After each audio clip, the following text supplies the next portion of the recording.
Welcome back to another episode of A Case Study.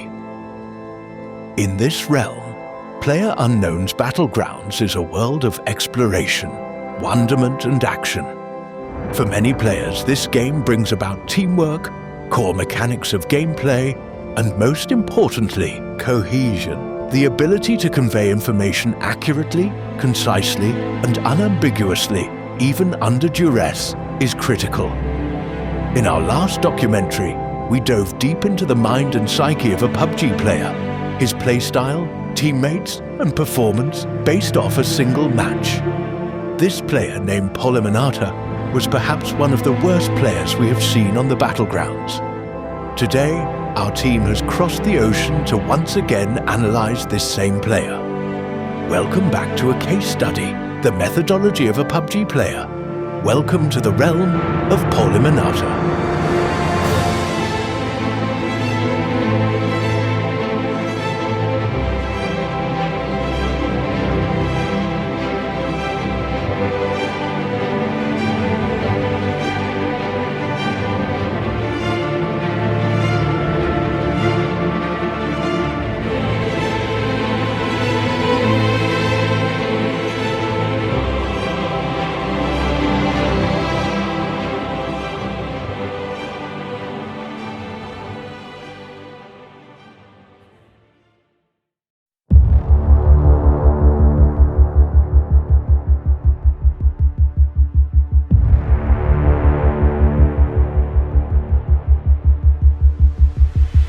Our newest and most proficient teammate to the squad is named Ted Bruschi. Known as the Canadian Grim Reaper, he adorns his battle-tested denim tuxedo. Fueled by Tim Hortons, Ted delivers kills to the enemy team, but apologizes for nothing. With his Canadian demeanor used as a ploy, Ted is a brutal competitor to the battleground. Reintroducing 1-800-GET-WRECKED. Wrecked is equipped with a lone wolf mentality. While his squad is aware of his incessant loot greed, Wreck brings a level of action to the squad not seen by most other players. Though he is an outlier of the squad, his teammates would not be able to compete against rival squads without his support. 1-800-GET-WRECKED is an integral part of this squad. Welcome back to Krusty McDouche. Krusty is a powerhouse of operational gameplay as he clutches heavy situations with ease. With one of the best kill streaks in the squad's history, there's no doubt that Krusty will bring action to the squad. His reliability, professionalism, and core mechanics make him a force not to be reckoned with. With Krusty McDouche on the squad and locked in, the chances for the chicken dinner have lifted tenfold. Finally, we move to Paullimernater, the main event in our case study.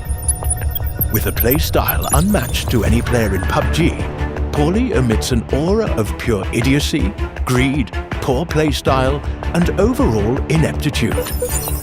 This documentary will primarily be focused on his inabilities. While Ted, Krusty, and Wrecked are pushing forward to move the squad together, Paulie will only be thinking of one thing throughout this match: himself. Well, himself and acquiring the most loot possible. Let's take a look and see how Paulie performs.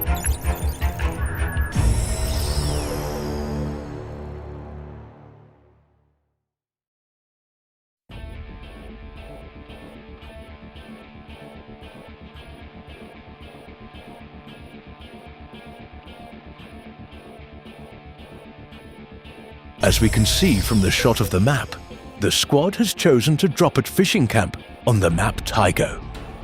From the looks of it, there are multiple enemy squads dropping at this current location. Fishing camp is not classified as a hot drop location. However, it is somewhat close to the center of the map just west of Terminal. Paulie, in usual form, has chosen to use the follow feature button, which removes any responsibility from himself doing any work. This puts Paulie at a disadvantage because he is the last to drop at the camp. As you can see here, Paulie is way behind the rest of the squad, giving the enemy team an advantage.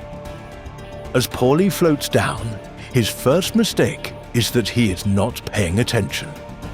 As you can see here, he hits a tree on his way down, causing him to plummet several meters to the ground.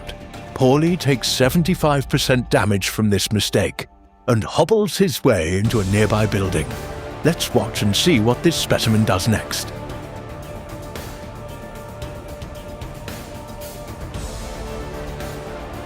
Our camera crew catches Paulie doing what he does best: collect. As Paulie darts out of Krusty's building, he makes his way over to a nearby garage. As he runs across the open campus, his primal fear begins to course through his veins. In Paulie's psyche, primal fear, also known as primordial fears, are anxieties that are deeply ingrained in his psyche, stemming from our evolutionary history and ancestral need for survival. Paulie's fears are often considered innate and are thought to be hardwired into his small brain. We can see Paulie taking potshots at an enemy team who's been downed by a much better player. Paulie misses 12 out of the 16 shots placed, only hitting with a 25% accuracy. Finally, we see a competent player emerge from obtaining only the loot he needs to engage in a necessary battle. Krusty McDouche rushes over to the next compound. His goal is to support his teammate Ted Browski. In the back, 1-800-GET-WRECKED is seen applying a thick layer of smoke to cover his push to support Krusty and Ted. Krusty pushes, while Wrecked guards. Ted pushes around the building as shots ring out. A grenade explodes just as Krusty evacuates around the corner to support Ted. Wrecked leaps the wall and covers the window, while Ted and Krusty pressure the enemy inside the domicile. The enemy jumps out of the window, fully executing Wrecked. Ted and Krusty push together. Krusty is knocked, but Ted finishes the job. The last enemy rounds the corner when Ted gets the job done.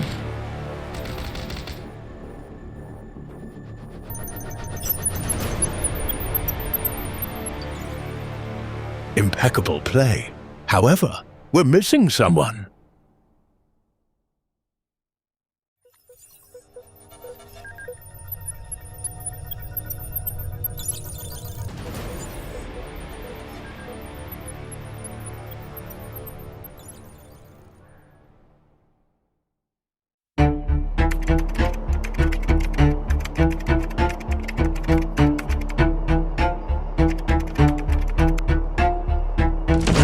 As the battle wraps up, out of hiding comes Mr. Paullimernater. With his cowering complete, Paulie comes to inspect the remnants of Ted's successes. At this point during the match, Ted delivers this line to Paulie: "If you touch my loot while I'm rezzing Krusty, I will have to punish you." Paulie obliges and moves into the building. The teamwork seen here between Krusty McDouche and Ted Brewski is second to none. The symbiotic relationship between the players is crucial to the success of a squad gunning for a chicken dinner. With Wrecked now deceased, Ted holds his blue chip ready to take the next step. Ted is willing to sacrifice his own well-being to bring Wrecked back to life. As Krusty and Ted move out, a thought pulses through Paulie's head. Ted has reaped the benefits of his spoils as Paulie contemplates the leftovers of the crates left behind. The thoughts of grandeur swirl through his pea-brain. His cognitive faculties, typically occluded by mental struggles and fragmented jingles, manage to contrive a strategy. Perhaps now would be the time that I, Paulie, could finally loot those unlootable crates.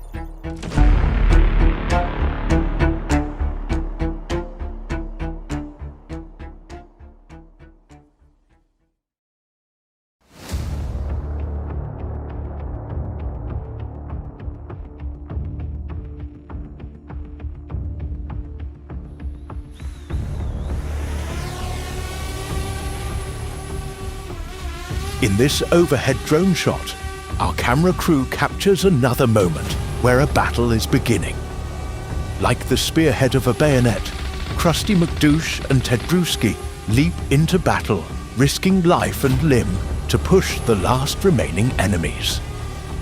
Their focus is to eliminate the remaining players at Fishing Camp so they can rush to a blue chip tower to bring their teammate Wrecked back to the playing field. Once again, Paulie is seen missing the battle, neither contributing to the fight nor helping his teammates. Paulie rushes over to loot his team's kills. Typical behavior from a specimen such as this. Invariably, Paulie's backpack is not packed enough.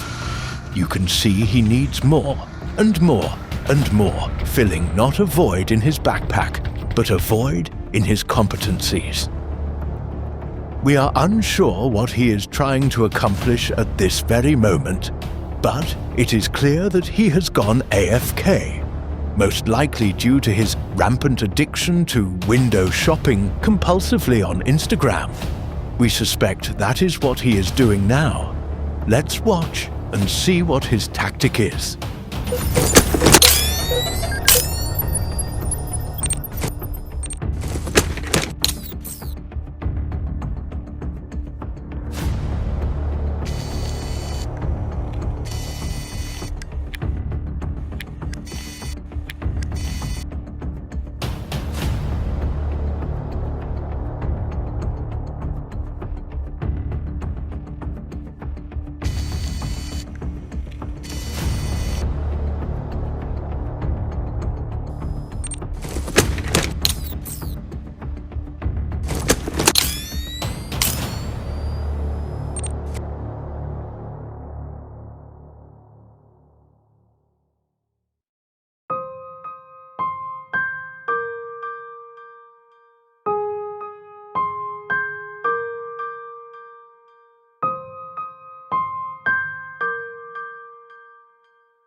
Proning low, then lower still, a rustle and a quiet thrill, as dust and danger seem to fall. This grass becomes a pleasant wall. His silhouette rests, a whispered lie. Paulie's hidden beneath the sky. Prone again, his teammates cry, as bullets whip and break the sky. To the ground, he goes unsound, to player unknown's battleground. Constant prone, we shall see you later, for that's the story of Paullimernater. Sadness, despair, failure. These are the marks that grip a constant prone player. Whether it's an addiction to boom booms, excess or just ammunition, the brain of this player submits to his willpower. Paulie is all consumed with being a proney boy. It affects more than just him. It affects his team and the rest of the game. Paulie must come to grips that his rampant prone impacts the game and his teammates. If this behavior continues, Paulie will continue to spiral out of control into the dark abyss known as the Realm of the Rift.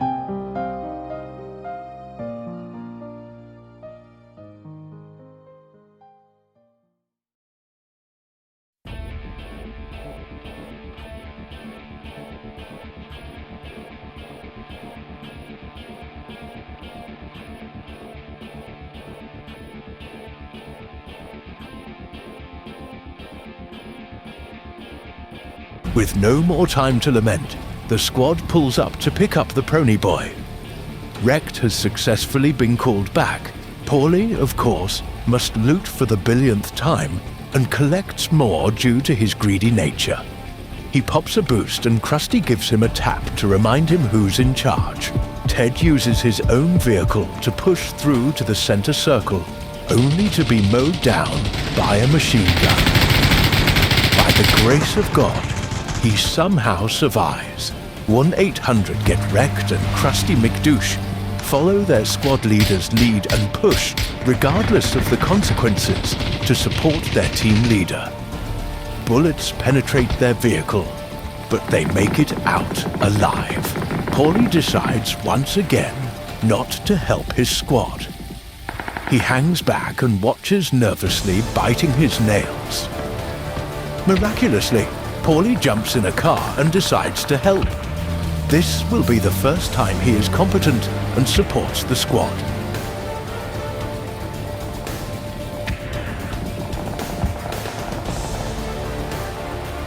Paullimernater makes it through with few hits from the machine gun. He makes his way next to Ted and annoyingly honks his horn at him. Jumping out of the car, Paulie resorts to what he knows best, going prone. Paulie then jumps back into his car just to get knocked. Out of pure anger and frustration, Ted Browski flushes Paulie, knowing that any loot he's collected over the last match will be better in his hands than that of Paulie's. Risking the res would be too dangerous anyway. While Ted, Krusty and Wrecked continue on in the battle, this is the unfortunate end for Paulie.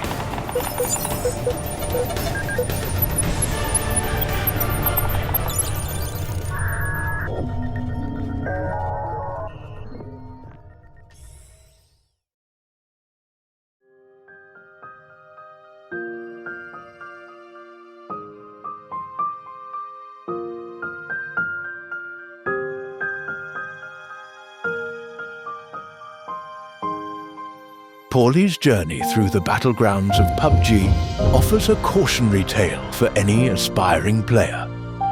His story isn't one of heroic clutch plays or strategic brilliance, but rather a somber illustration of how a single detrimental habit, constant proning, can undermine an entire gameplay experience. Despite persistent encouragement and the clear tactical disadvantages, Paulie's unwavering commitment to lying flat became the defining characteristic of his play, a self-imposed limitation that crippled his mobility, awareness, and ultimately his effectiveness. His struggle extended beyond mere mechanical shortcomings. It delved into the very essence of team dynamics. Paulie's greed, manifested in his solo pursuit of loot, and an apparent disinterest in aiding his teammates, created a disconnect that proved fatal time and again. In a game that demands fluid movement, quick reactions, and selfless collaboration, Paulie's prone paralysis and insular approach stood in stark contrast to the winning formula. His narrative serves as a stark reminder that in the unforgiving world of PUBG, individual habits and team cohesion are inextricably linked, and the failure to adapt can lead to nothing short of despair and defeat. Thank you for joining us in this episode of A Case Study. My name is Dr. Dingley Berry. Until our paths cross again, thank you and good night.